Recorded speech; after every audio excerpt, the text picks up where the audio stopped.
Halo semuanya, selamat datang lagi di channel Astri Aitko. Hari ini kembali lagi aku mau nge-review salah satu drama Korea yang aku suka banget akhir-akhir ini, yaitu season kedua dari drama Korea, Yumi Cell. Nah, kalau misalkan kamu belum tahu tentang drama Korea Yumi Cell, mendingan nonton dulu aja video aku yang sebelumnya tentang Yumi Cell season pertama. Di sana aku juga cukup menjelasin tentang gimana konsep drama Korea Yumi Cell ini, karena emang lumayan beda dari drama-drama Korea yang lain. Yang intinya adalah ini tuh bukan cuma menceritakan tentang kisah hidupnya Yumi, terutama dalam segi percintaannya, tapi sudut pandangnya itu tuh banyak dari sel-selnya Yumi.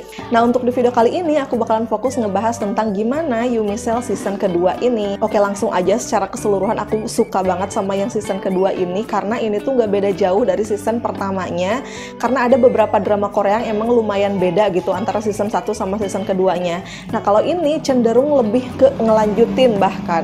Makanya kalau misalkan kamu nanya, aku belum nonton season pertamanya, gimana kira-kira, apakah harus nonton dulu atau bisa langsung ke season kedua?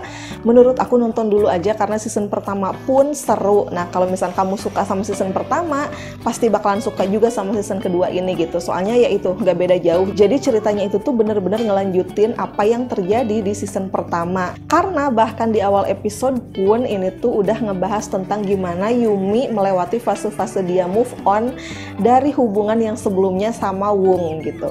Dan sedikit spoiler, jadi Woong itu tuh bakalan hadir di season kedua untuk jadi salah satu sumber konflik. Jadi di sini seru banget, kita bisa ngelihat bagaimana si Yumi mengatasi hal itu gitu. Bahkan kita pun bisa ngerasain bagaimana galaunya Yumi. Kita juga ngerasa gregetan sama dia. Dan hal-hal yang dia lakuin itu tuh emang realistis juga sih kalau menurut aku. Jadi sebenarnya aku juga sempat ngelewatin fase itu dan emang wajar-wajar aja gitu. Makanya di sini kita bisa ngelihat bagaimana mungkin diri kita ada di dirinya Yumi gitu. Nah, kalau misalnya perbedaannya yang mungkin sedikit beda di drama Korea yang kedua ini tuh adalah terutama karakter cowoknya Yumi yang sekarang, yaitu Yubabi, yang beda banget sama karakternya Woong.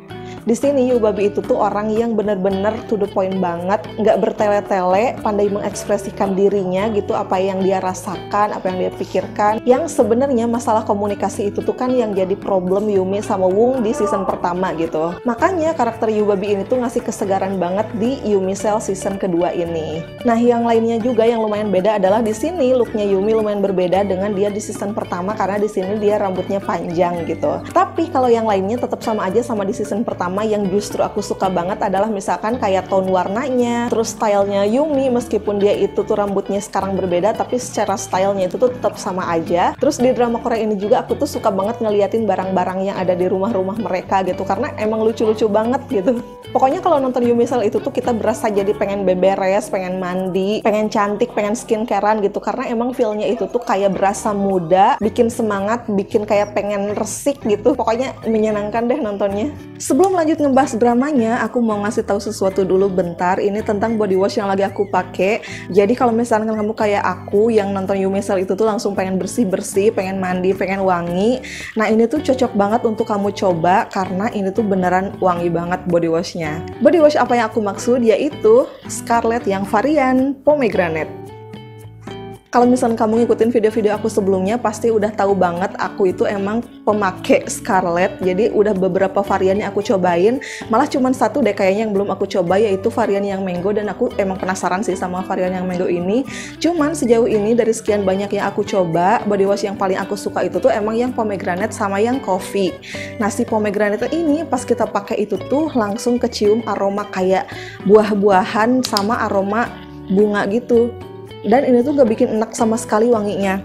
Justru pas kita pakai itu tuh langsung berasa kayak aroma-aroma yang langsung bikin kita ngerasa cantik gitu loh. Dan selain juara dari segi wanginya, dia juga emang cukup efektif untuk membersihkan badan kita sih. Karena kalau misalnya kamu bisa lihat, ini tuh nggak cuman kayak cairan doang, tapi di dalamnya itu tuh ada kayak scrub-scrubnya. Tapi ini tuh scrub-scrubnya lembut juga. Jadi karena dia itu bukan tipe sabun yang mengeluarkan banyak banget busa gitu, jadi dia itu mengandalkan scrubnya ini sih, Kak, aku rasa ya, untuk ke dalam hal membersihkan gitu. Jadi meskipun nggak mengeluarkan banyak busa, kita tetap bisa ngerasa bersih gitu pas mandi. Dan selain itu juga karena dia itu ada kandungan glutathione, vitamin E, sama kolagen, jadi bukan cuma membersihkan tapi juga kayak melembabkan, menghidrasi kulit dan menutrisi kulit kita juga gitu. Selain itu dia juga klaimnya bisa mencerahkan kulit. Dan kalau buat aku sih yang terutama dia itu pas kita pakai langsung bisa bikin relax banget. Apalagi kalau aku pribadi setiap 2 minggu atau setidaknya seminggu sekali itu tuh pakai scrub. Dan sekarang scrub yang aku pakai juga sama dari Scarlett yang varian pomegranate. Jadi ini tuh kayak combo untuk bikin relax, bersih, dan juga wanginya tahan lama. Karena ini tuh tipe scrub yang emang wangi banget juga. Jadi kebayang lah ya, kita tuh udah pakai scrub yang wangi, terus pakai body wash yang wangi juga, udah pasti wanginya itu tuh bakalan tahan lama banget gitu. Apalagi kalau ntar setelah mandinya kita langsung pakai body lotion juga, itu tuh udah langsung deh udah semangat memulai hari lagi. Jadi kalau misalnya kamu abis nonton Yumi Cell pengen mandi, pengen bersih-bersih, pengen wangi, cobain deh Scarlett yang varian pomegranate ini. Nah terus kalau misalnya kamu ragu untuk beli di tempat-tempat lain, pengen yang udah pasti original gitu, aku saranin belinya langsung di official store-nya aja sih. Ntar aku bakalan cantumin aja link di description box biar kamu langsung bisa check out di official store-nya Scarlett. Oke, sekarang kita lanjut ngebahas tentang Yumi Cell 2 lagi. Nah terus meskipun tadi aku bilang ini tuh episode pertamanya diawali dengan bagaimana cara si Yumi mengatasi kegalauannya, cuman tenang aja itu tuh nggak akan berlangsung terlalu lama karena di sini juga kita bakalan langsung dihadapkan dengan karakternya si Yubabi yang orangnya itu tuh lugas gitu, nggak bertele-tele. Nah bahkan di episode pertama pun si Yubabi ini tuh udah langsung menyatakan cinta sama Yumi. Wah. Dan karakternya si Yubabi ini tuh emang memegang peranan penting banget sih di drama Korea Yumi Cell season kedua ini. Ini BTW aku baru nonton 6 episode ya, tapi aku udah langsung kepincut banget sama drama Korea ini. Soalnya di episode-episode awal itu terutama 4 episodean gitu, jadi kita itu bisa ngerasa kasmaran banget seperti halnya Yumi yang ngerasa kasmaran diperlakukan seperti itu sama si Yubabi gitu. Jadi rasa deg-degannya itu tuh nyampe banget ke hati penonton. Apalagi pas di awal-awal yang si Yumi itu tuh masih ada di fase dia itu tuh suka sama si Yubabi, cuman dia itu tuh masih ada pikiran-pikiran tentang masa lalunya dia gitu. Jadi buat aku sih relate banget, dan ini tuh drama Korea ngingetin aku sama masa-masa SMA. Jadi kita itu bisa ngerasa galau, bisa ngerasa kasmaran banget, bisa ngerasa ngerti gitu sama tarik ulurnya Yumi. Atau kalau misalkan kamu ngerasain masa-masa pacaran di masa SMA, itu pasti bakalan relate banget karena ini tuh kan si Yubabi ceritanya satu kantor sama si Yumi. Jadi dia itu tuh bisa deg-degan dan kita pun jadi ngerasa gitu hanya dengan melihat si Yubabi gerak-geriknya itu kayak gimana gitu, meskipun gak berinteraksi. Nah hal-hal yang kayak gitu tuh ditampilkan banget di drama Korea ini, dan yang bikin aku suka adalah kita sebagai penonton pun bisa merasakan apa yang dirasakan Yumi gitu. Itu kan berarti berhasil banget ya drama Koreanya.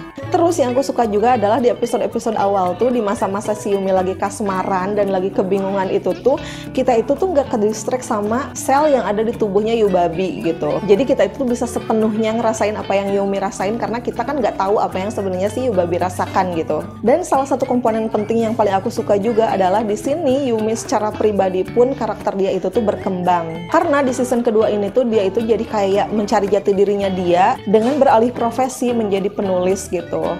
Nah terus yang menarik buat aku adalah biasanya di cerita-cerita yang si karakter tokoh utamanya itu tuh jadi penulis, cenderung diceritakan bahwa di kehidupan sehari-hari dia itu tuh rajin nulis, atau setidaknya misalkan di masa lalu dia itu tuh punya prestasi yang berhubungan dengan kepenulisan atau apapun lah yang berhubungan dengan dia itu tuh intinya jago nulis sebenarnya gitu.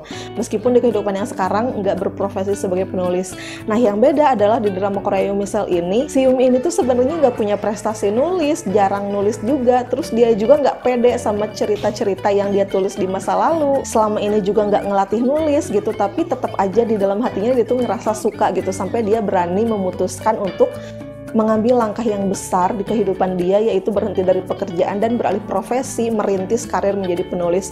Nah itu tuh menurut aku menarik banget sih, karena ceritanya itu tuh nggak heroik gitu, ini tuh cenderung kayak bodoh atau ceroboh gitu kalau dipikir-pikir. Tapi buat aku sih realistis-realistis aja gitu, bahkan kekhawatiran yang dia rasakan akibat kekhawatiran orang lain pun itu tuh realistis banget untuk dia lalui gitu. Jadi kalaupun pada akhirnya dia sukses, kita itu jadi kayak ngikutin prosesnya dari nol banget. Nah itu aku suka banget sih. Jadi di Yumi Cell season kedua ini, selain kita penasaran sama kisah percintaan dia, tapi kita juga dibikin penasaran sama kisah kehidupan dia secara pribadi gitu, yang berhubungan dengan profesinya bakalan seperti apa gitu. Aku nggak sabar banget untuk nunggu kelanjutannya sih.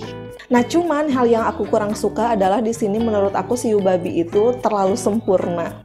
Jadi kayak kurang manusiawi aja sih. Tapi emang mungkin ada sih manusia-manusia yang super duper baik kayak gini. Tapi kalau aku sih cenderung lebih suka yang ada sisi baik buruknya gitu loh. Nah sebelumnya aku kira itu tuh karena si Selnya kan nggak diliatin ya pas di masa-masa si Yumi masih kasmaran-kasmarannya. Nah cuman ternyata pas si Selnya si Yubabi udah diliatin pun ternyata si Selnya juga baik banget gitu. Nah tapi aku nggak tahu sih apakah karakternya ini tuh bakalan berkembang atau enggak gitu karakternya si Yubabi, dan hal apa aja nih kira-kira yang bakalan jadi rintangan hubungan Yumi sama Yubabi. Kita tunggu aja kelanjutannya dan semoga sampai akhir aku tetap suka sama drama Korea ini. Nah nanti kalau misalkan aku ternyata ada berubah pikiran gitu, ternyata aku kurang suka, bakalan aku update lagi dan bakalan aku bikin review lagi. Tapi sejauh ini aku suka banget sama drama Korea ini dan aku rekomendasiin banget untuk kamu tonton. Jadi jangan lupa share juga pendapat kamu tentang drama Korea ini di kolom komentar. Gimana, apakah suka atau enggak. Dan sampai ketemu lagi di video aku yang lain. Dah.